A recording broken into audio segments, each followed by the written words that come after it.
It was one of those warm afternoons in Willow Creek where everything seemed perfect. The sky was a clear blue, dotted here and there with soft white clouds that drifted lazily across the horizon.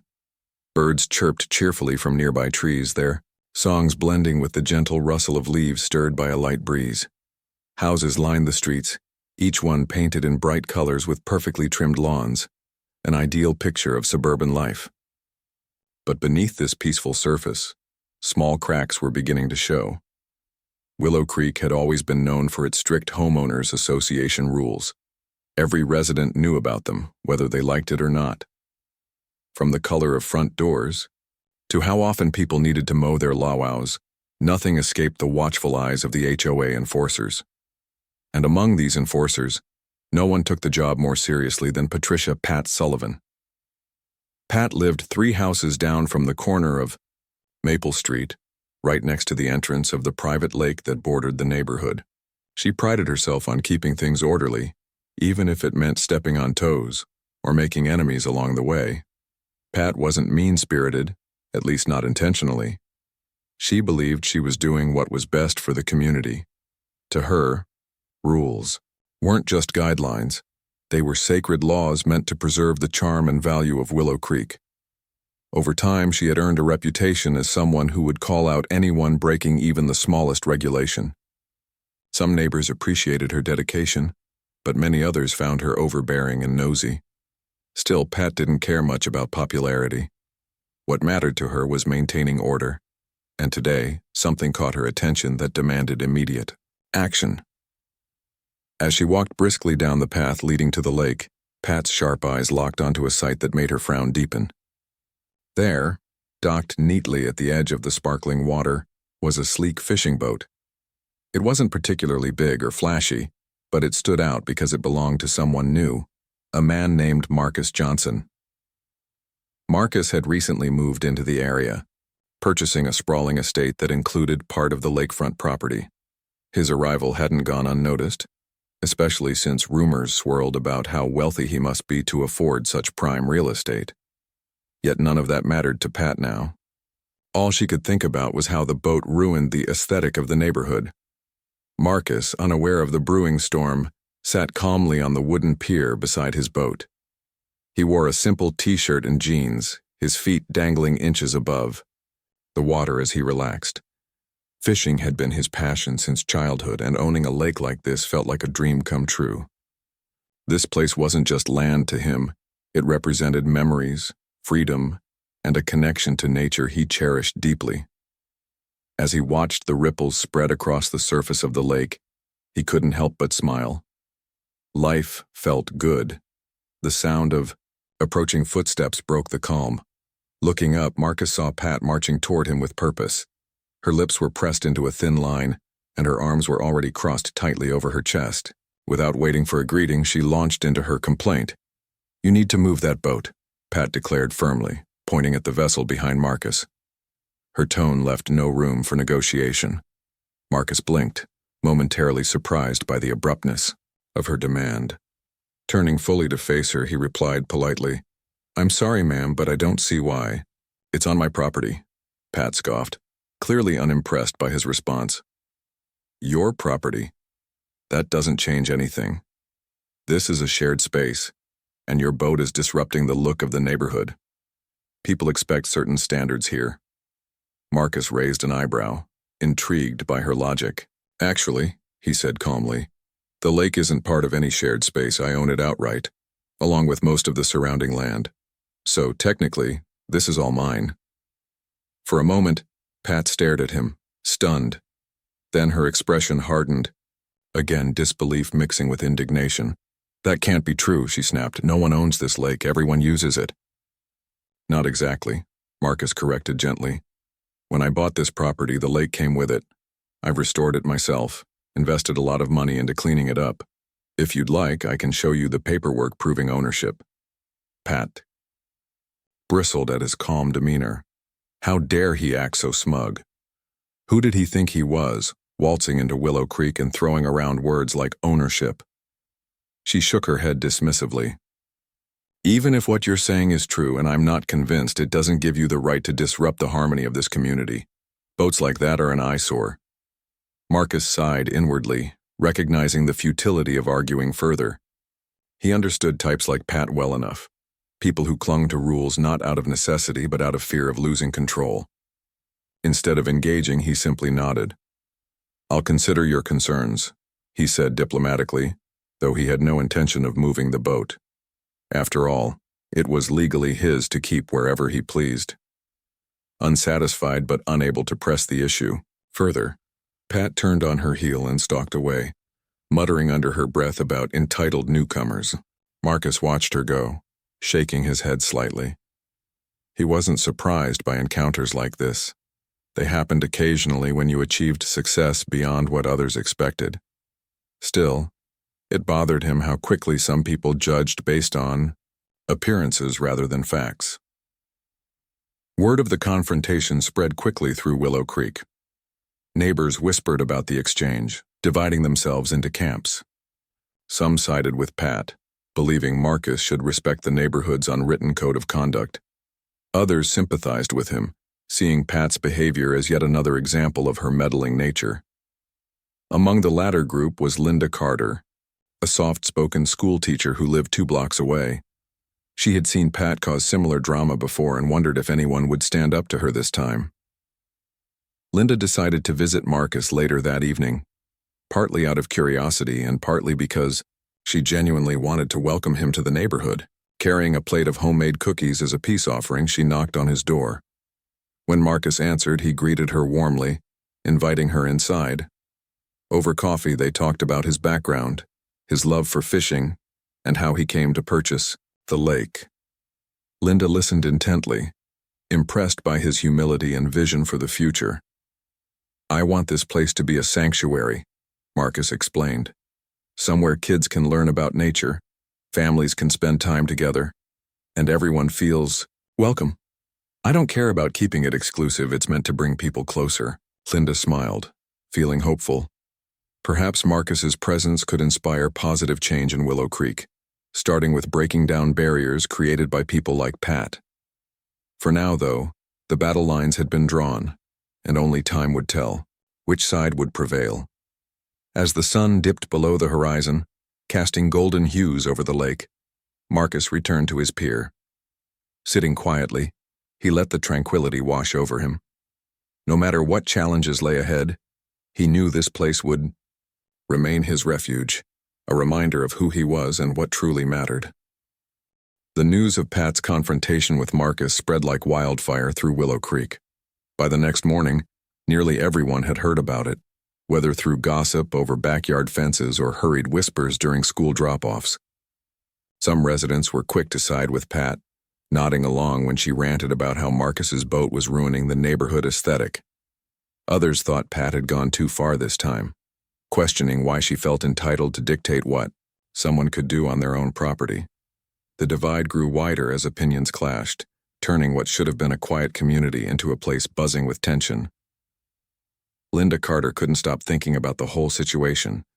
She wasn't one to get involved in neighborhood drama, but something about Marcus's story intrigued her. After their conversation the previous evening, she had gone home feeling inspired by his vision for the lake, a vision that included sharing it with others rather than keeping it exclusive. It made her wonder if maybe Willow Creek needed more people like Marcus, people who cared less about rules and more about building connections. At the same time, she couldn't ignore how Pat's actions often created unnecessary conflict. Linda decided to dig deeper, hoping to uncover some answers.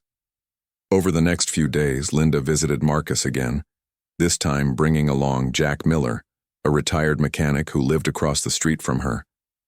Jack was known around the neighborhood as a no-nonsense guy with a heart of gold. He didn't say much, but when he did, people listened. Together, Linda and Jack hoped to learn more about Marcus's plans for the lake and see if there was a way to bridge the growing gap between him and the rest of the community. Marcus welcomed them warmly, inviting them to sit outside on his patio. From there, they had a perfect view of the lake, its waters shimmering under the midday sun. As they talked, Marcus shared stories about how he'd come to purchase the property years ago. Back then, the lake had been considered worthless, a swampy mess that no one wanted anything to do with. But Marcus saw potential where others saw problems.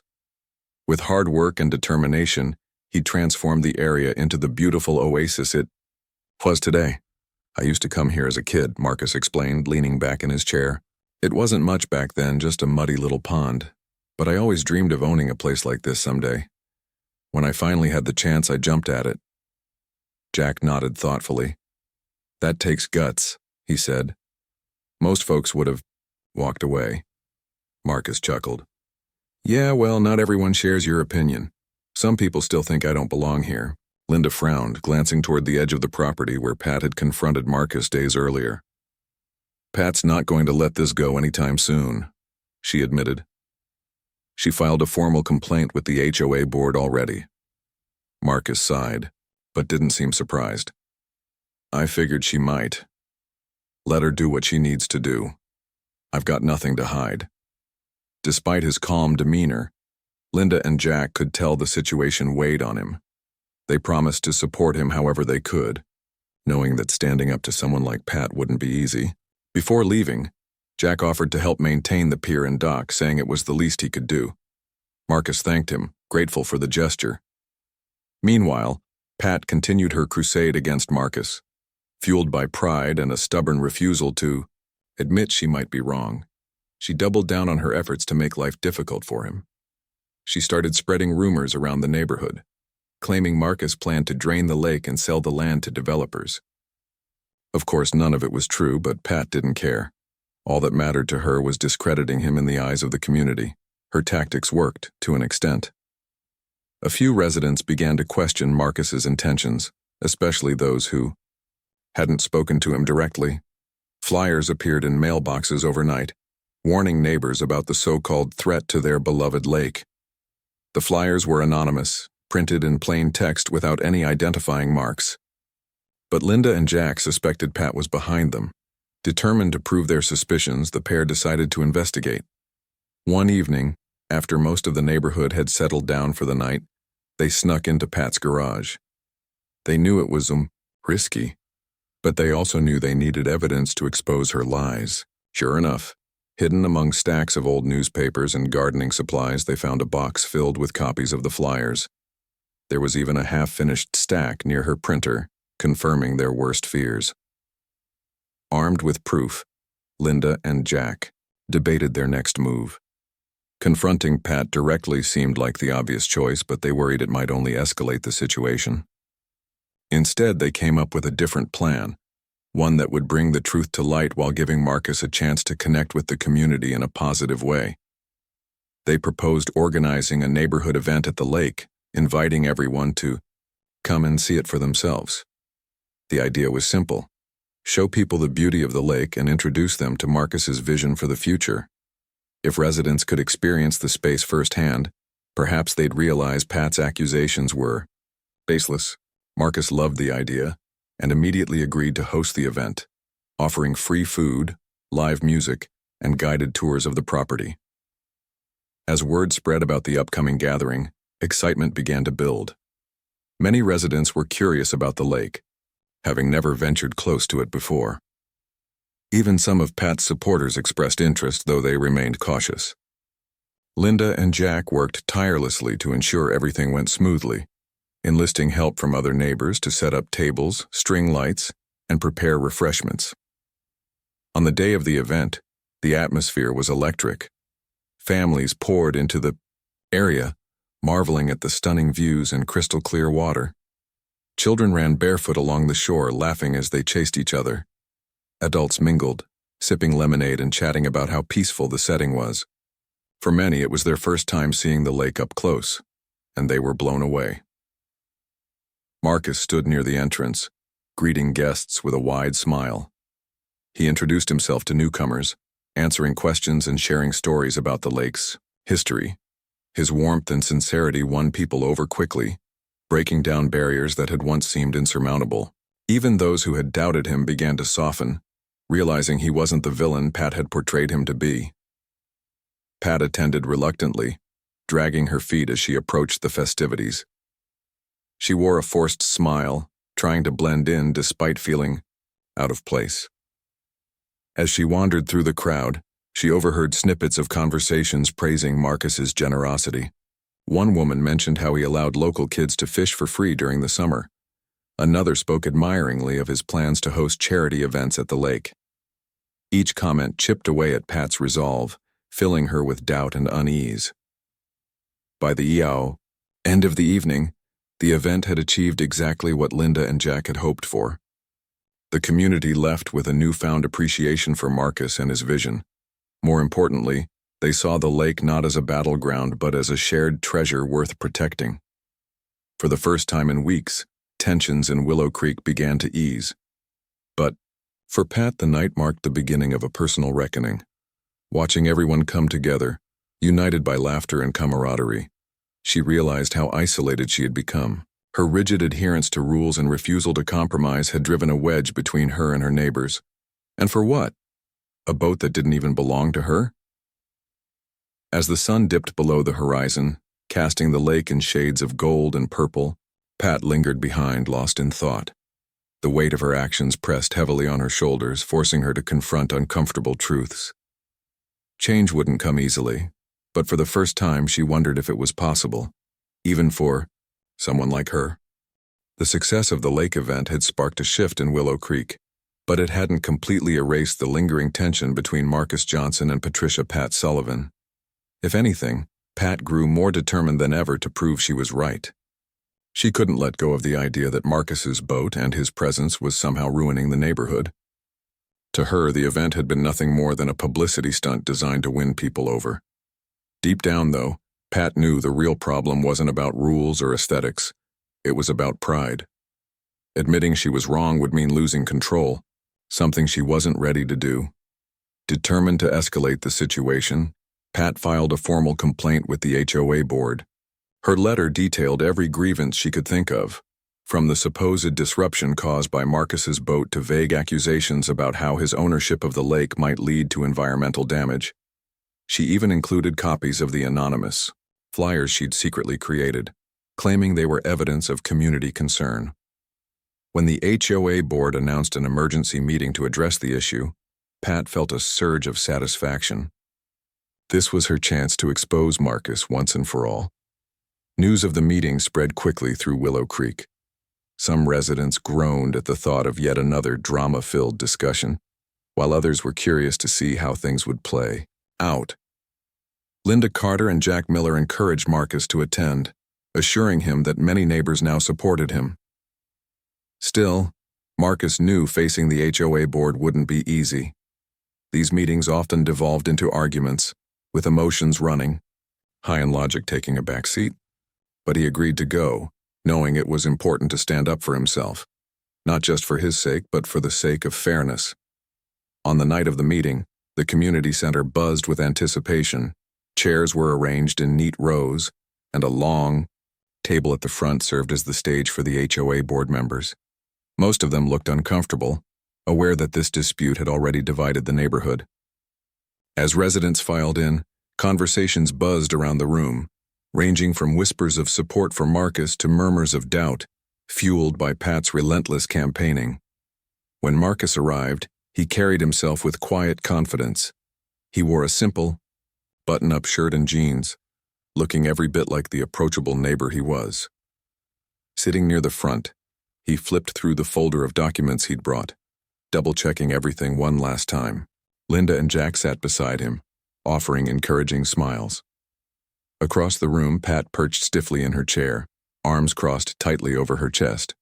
Her lips were pressed into a thin line, and her eyes darted around the room, gauging reactions. The meeting began with the HOA president, a soft-spoken older man named Robert, calling for order. After briefly outlining the agenda, he turned to Pat, giving her the floor to present her case. Without hesitation, Pat stood up, clutching her notes like armor. Her voice rang out sharply as she launched into a rehearsed speech. "Ladies and gentlemen," she began, "we're here tonight because our community standards are under threat. Mr. Johnson has blatantly disregarded the rules we've all agreed to follow. His boat is not only unsightly, but it sets a dangerous precedent. What's next?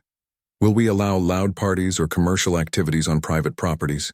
We must draw the line now before it's too late." Her words hung in the air, met with mixed reactions. Some nodded along, agreeing with her points, while others shifted uncomfortably in their seats. When she finished, there was a brief pause before Robert gestured for Marcus to respond. Marcus rose slowly, his calm demeanor contrasting sharply with Pat's fiery delivery. He thanked the board and the attendees for allowing him to speak, then opened his folder. Pulling out a stack of legal papers, he held them up for everyone to see. "I understand that concerns have been raised about my property," he began, his voice steady and clear. "But I want to make one thing very clear. The lake and much of the surrounding land is legally mine. I purchased it years ago, long before many of you moved here. Everything I've done complies with local laws and regulations." He paused, letting the weight of his statement sink in. Then, stepping closer to the front, he continued, "I've invested heavily in restoring this lake. It was neglected and polluted when I bought it, but I saw its potential. Now it's a beautiful space that benefits everyone, not just me.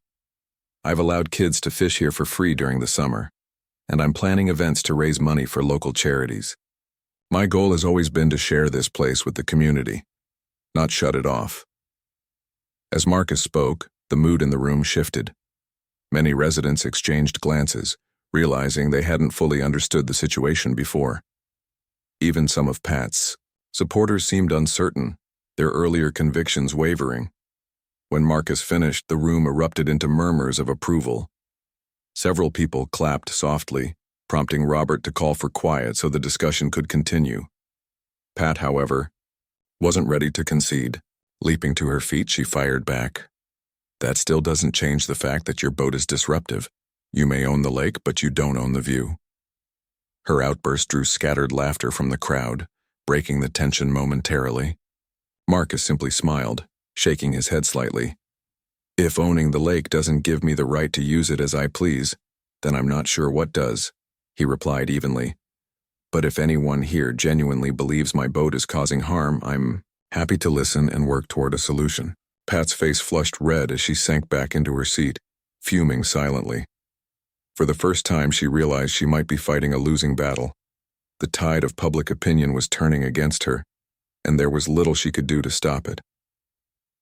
The rest of the meeting passed in a blur of discussions and debates. Board members asked questions, residents voiced their opinions, and eventually, a decision was reached.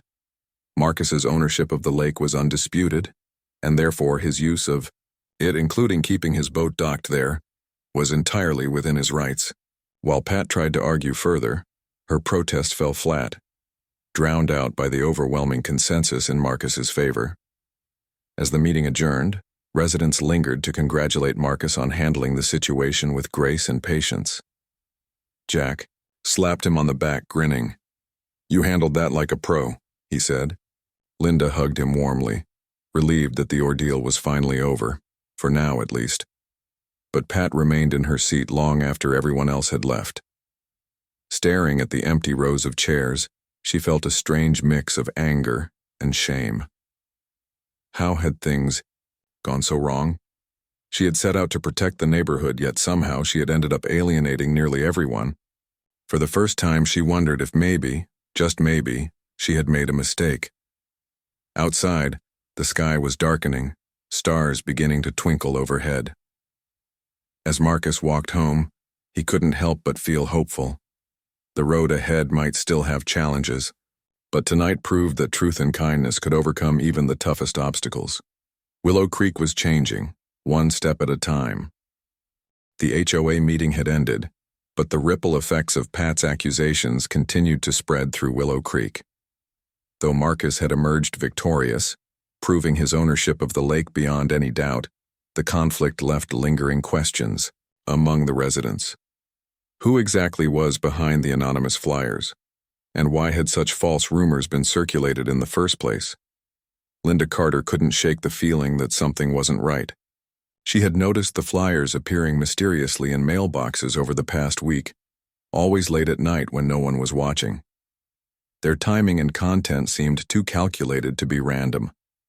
With Jack Miller by her side, Linda decided it was time to dig deeper. They needed answers, not just for Marcus's sake, but to restore trust within the community. Their investigation began innocently enough.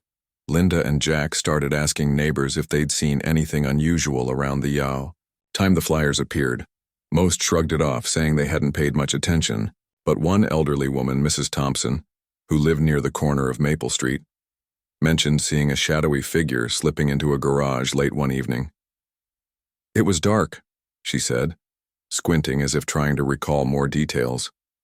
"But I think it came from Pat Sullivan's house." That clue was all Linda and Jack needed to focus their efforts. While neither of them wanted to believe Pat would stoop so low, the evidence pointed strongly in her direction. Late one evening, after most of the neighborhood had gone to bed, they decided to investigate Pat's garage.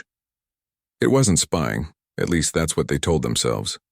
They were simply gathering facts to uncover the truth. Slipping quietly through the shadows, Linda and Jack approached Pat's property. The garage door was slightly ajar, allowing faint light to spill out onto the driveway.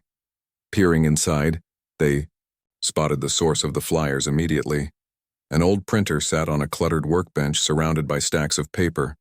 Beside it was an open cardboard box filled with freshly printed copies of the same anonymous messages that had caused so much trouble.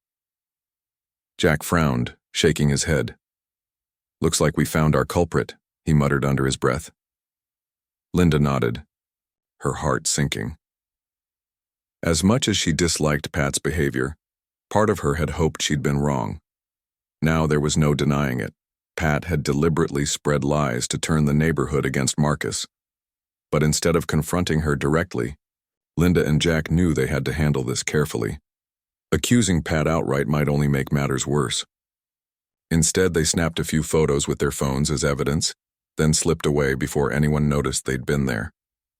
Back at Linda's house, the two pored over the photos, discussing their next move. "We can't let her get away with this," Jack said firmly. "But we also can't create another scene. People are finally starting to come together again. We don't need more drama," Linda agreed. After some thought, she suggested a different approach. Rather than exposing Pat publicly, they could use the evidence to encourage her to change her ways, or at least stop causing problems. "If we corner her privately and show her what we know, maybe she'll realize how far she's gone," Linda reasoned. "She might not admit she's wrong, but she might back off." The next morning, Linda visited Pat's house alone, carrying the folder of evidence. She knocked gently, half expecting Pat to refuse to answer. To her surprise, Pat opened the door almost immediately, looking frazzled and exhausted.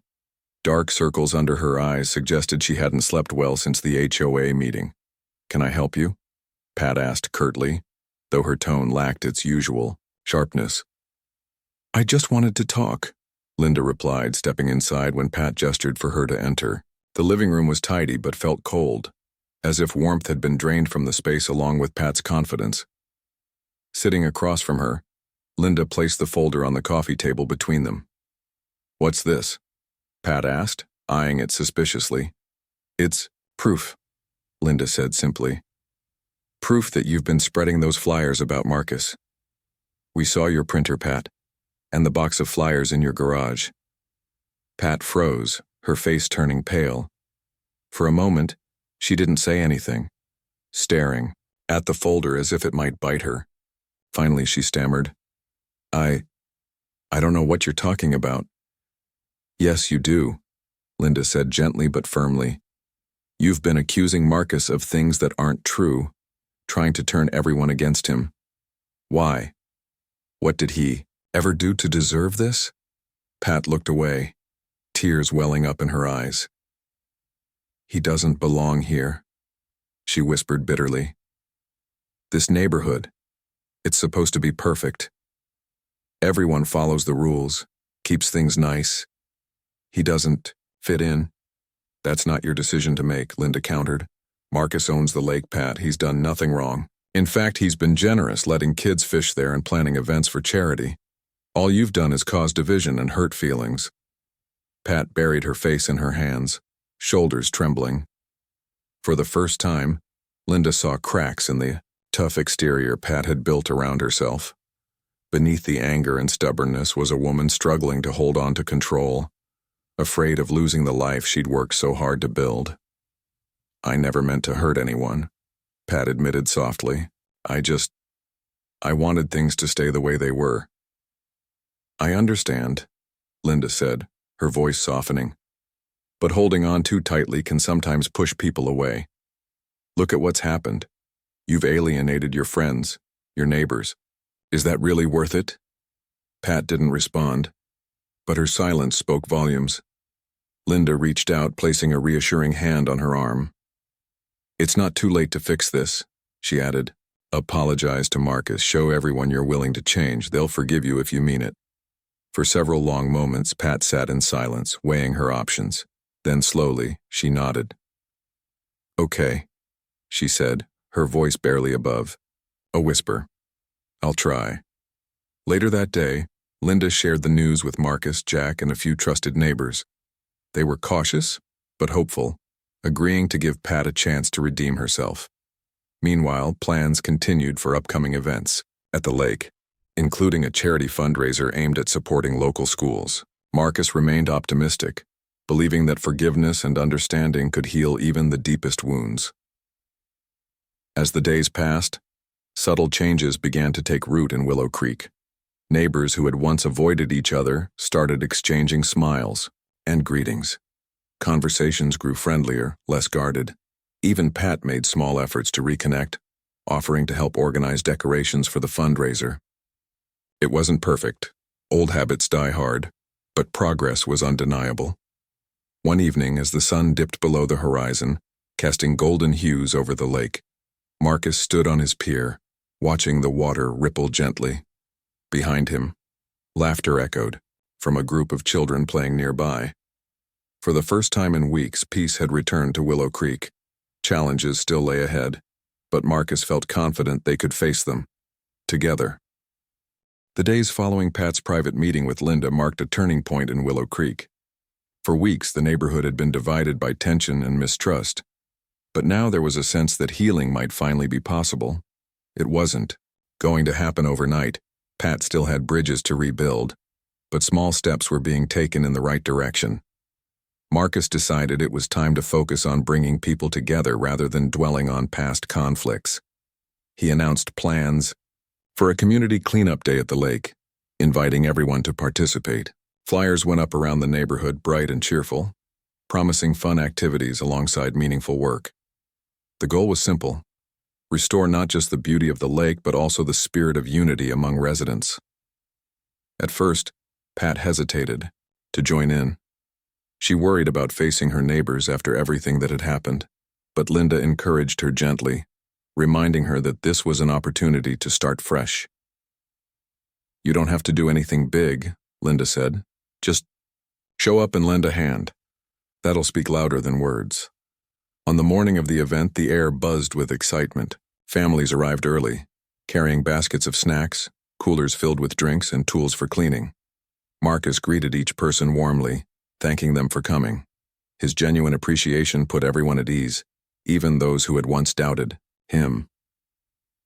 Pat showed up quietly, keeping to herself as she slipped on a pair of gloves. She avoided eye contact, unsure how others would react to her presence, but instead of hostility, she found kindness.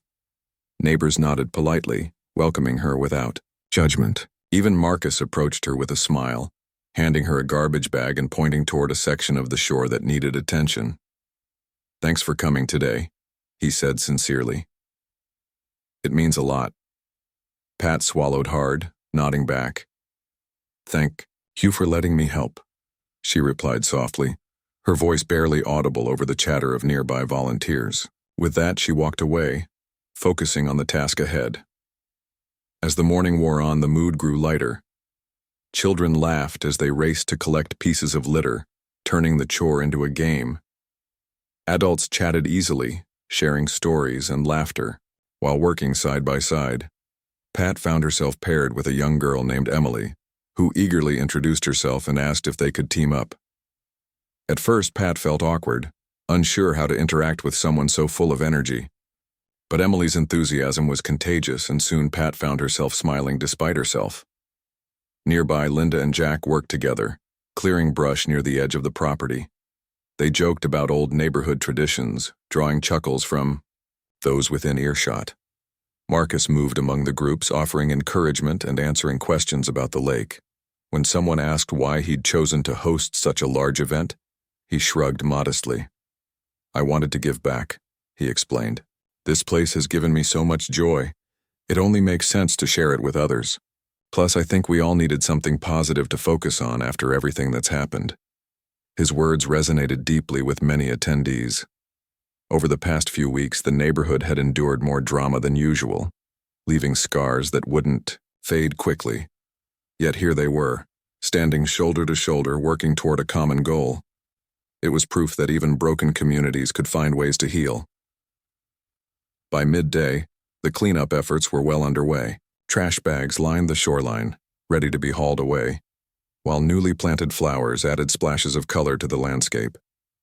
Volunteers took breaks under shady trees, enjoying snacks and cold drinks. Marcus set up a small stage near the water's edge where a local band began playing soft acoustic tunes. The music floated lazily through the air, blending perfectly with the peaceful ambiance of the lake. During one of the breaks, Pat found herself sitting alone on a bench overlooking the water. She watched as Emily played tag with a group of kids, their giggles echoing across the open space. Nearby, Linda waved at her, motioning for her to join the group. Pat hesitated, then slowly made her way over, feeling nervous but willing to try. "How's it going?" Linda asked kindly, patting the empty spot beside her on the grass.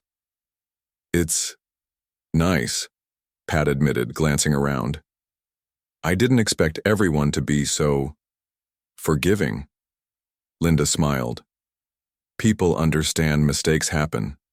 What matters is what you do next."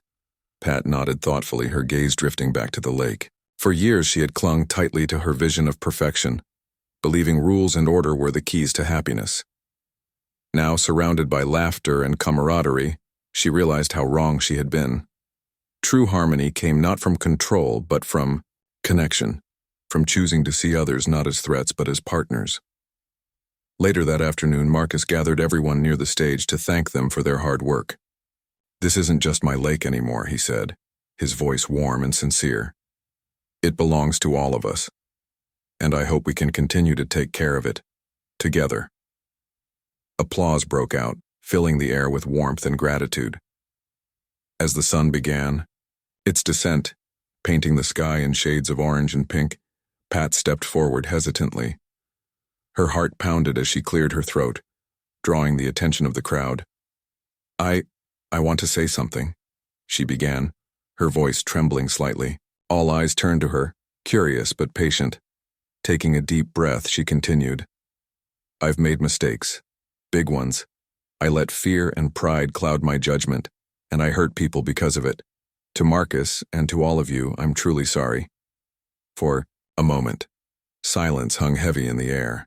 Then, slowly, applause began to build, starting with Linda and spreading until the entire group joined in. Tears welled up in Pat's eyes as she realized she hadn't lost everything. Not yet. There was still a chance to make things right. As the evening drew to a close, neighbors lingered by the lake, reluctant to leave. Someone suggested releasing fish into the water as a symbol of renewal, and Marcus happily agreed. Together they carried buckets of fingerlings down to the shore, gently tipping them into the shimmering water. Children cheered as the tiny fish darted away, disappearing into the depths. Among the crowd stood Pat, watching quietly as the last rays of sunlight danced across the surface of the lake. For the first time in months, she felt a glimmer of hope, not just for herself, but for the future of Willow Creek. Change wouldn't come easily, but it was possible, and maybe, just maybe, she could be part of it. As the sun dipped below the horizon, casting its final rays across Willow Creek, the community stood united in a way no one had expected just weeks earlier. The cleanup day had been more than just an effort to beautify the lake. It was a turning point, a chance for everyone to come together and start anew. For Pat Sullivan, it marked the beginning of her journey toward redemption. For Marcus Johnson, it reinforced his belief in the power of kindness and understanding. And for the rest of the neighborhood, it became a reminder that even deep divides could be bridged when people chose to listen instead of judge. The fish release ceremony brought the event to a symbolic close. One by one, volunteers stepped forward to pour buckets of fingerlings into the lake. Laughter and cheers filled the air as children watched the tiny fish dart away, disappearing into their new home. Pat joined in quietly, kneeling beside Marcus, as they tipped their bucket together. Her hands trembled slightly, but her expression was soft, almost peaceful. It was a small gesture, but it carried immense meaning, not just for her, but for everyone who witnessed it. Afterward, the group gathered around the pier, sharing stories and reflecting on the day's events. Linda approached Pat, offering a warm smile. "You did good today," she said simply. Pat nodded, her voice barely above a whisper. "I hope so. I know I have a long way to go, but thank you for believing in me." "It's not about me," Linda replied kindly. "It's about what you're willing to do next.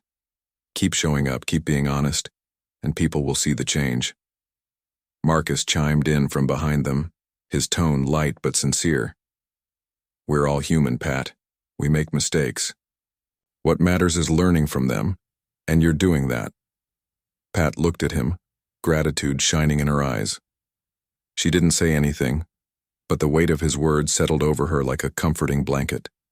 For the first time in years, she felt seen, not as the enforcer of rules or the instigator of drama, but as someone capable of growth. As the evening wore on, the conversation shifted to plans for the future. Marcus announced that he intended to host regular events at the lake, fishing tournaments for kids, movie nights under the stars, and workshops on environmental conservation. He emphasized that these gatherings weren't just for fun. They were opportunities to build connections, to remind everyone that Willow Creek was stronger when it worked as a team. "Let's turn this place into something we can all be proud of," Marcus said, his voice carrying across the quiet crowd. "Not because it's perfect, but because it's ours." His words struck a chord, drawing murmurs of agreement from those around him. Even Jack Miller, who rarely spoke unless necessary, raised his hand in support. "Count me in," he declared, earning chuckles from the group. By the time the last rays of sunlight faded, the mood had shifted entirely. Where there had once been tension and division, there was now camaraderie and hope. Neighbors lingered longer than planned, reluctant to leave the warmth of shared purpose. As they packed up and headed home, promises were made to stay involved, to attend the next event, volunteer for future projects, and keep the momentum going. Over the following weeks, Willow Creek began to transform. Pat continued to participate in community activities, though she did so quietly at first, unsure how others would react. To her surprise, people welcomed her efforts without judgment, encouraging her to take on bigger roles. She started helping, organized charity drives, and even offered to lead a gardening initiative aimed at beautifying public spaces. Slowly but surely, she earned back the trust she'd lost. Meanwhile, Marcus remained a cornerstone of the neighborhood, always ready to lend a hand or share a kind word. His generosity inspired others to follow suit, creating a ripple effect of goodwill. The lake became a hub of activity, drawing families from all corners of Willow Creek. On weekends, laughter echoed across the water as children fished, couples strolled along the shore, and friends gathered for picnics. Even the HOA meetings took on a different tone. Gone were the heated arguments and accusations. In their place were productive discussions focused on collaboration rather than control. Pat attended regularly, using her voice not to dictate but to contribute. Though some still eyed her warily, most recognized her efforts to change and gave her credit where it was due. One evening, as autumn leaves began to fall, Marcus hosted a bonfire by the lake. Flames crackled merrily in the center of the gathering, their glow illuminating faces young and old. Marshmallows roasted on sticks, and the smell of hot cocoa wafted through the crisp night air. Music played softly in the background, blending with the gentle lapping of waves against the shore. Pat sat near the fire, wrapped in a blanket, watching as Emily, the little girl she'd bonded with during the cleanup day, chased sparklers with her friends. Linda plopped down beside her, handing her a mug of cocoa. "Penny for your thoughts?" she asked lightly. Pat smiled, shaking her head. "Just thinking about how far we've come. A few months ago, I wouldn't have imagined sitting here like this." "None of us would have," Linda admitted. "But look at us now. We're proof that things can get better if we work at it." They sat in comfortable silence for a while, enjoying the moment. Nearby, Marcus stood talking with Jack, their heads bent close as they discussed ideas for the next community project. Across the fire, other neighbors laughed and chatted, their voices mingling with the sounds of nature. As the night drew to a close, Marcus addressed the group one last time. "Thank you all for being here tonight, and for everything you've done to make this place special. Willow Creek isn't just a neighborhood, it's a family, and families stick together no matter what." His words resonated deeply, drawing nods and smiles from the crowd. Even Pat felt a lump rise in her throat, overwhelmed by the sense of belonging she hadn't realized she'd been missing. When the fire died down and the last guests headed home, Marcus lingered by the lake, gazing at the reflection of stars on its surface. Behind him, Pat approached hesitantly, stopping a few feet away. "Mind if I join you?" she asked softly. "Of course not," Marcus replied, gesturing for her to sit. They sat side by side in silence, listening to the quiet rhythm of the water. After a while, Pat spoke. "I never thanked you properly for giving me another chance." Marcus shook his head. "You don't owe me anything, Pat. You earned this yourself. Just keep moving forward." She nodded, her gaze fixed on the horizon. For the first time in years, she felt at peace, with herself, with her neighbors, and with the world around her. The road ahead wouldn't always be easy, but she knew she wasn't walking it alone. Together, they had turned a divided community into something beautiful, and that, she realized, was worth every step.